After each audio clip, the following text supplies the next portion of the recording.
কি হয়েছে? কোথায় যাচ্ছ?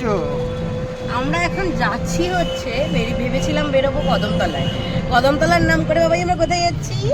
লামতলায়। বললো লাম ঠাকুর দেখতে যাচ্ছি। আমরা রামতলায় যাচ্ছি রাম ঠাকুর দেখতে। রাম ঠাকুর দেখতে যাচ্ছ?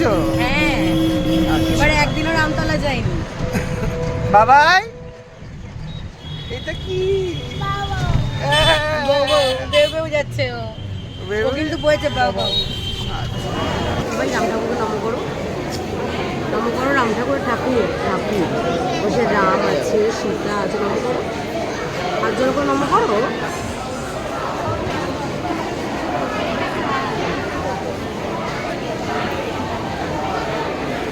এটা আমাদের রামতলায় রাম মন্দির।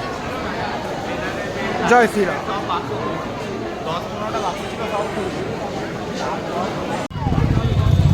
কি ভিড় দেখো, প্রচন্ড ভিড়। ওখানে বাবু দাঁড়িয়ে আছে মায়ের কোলে।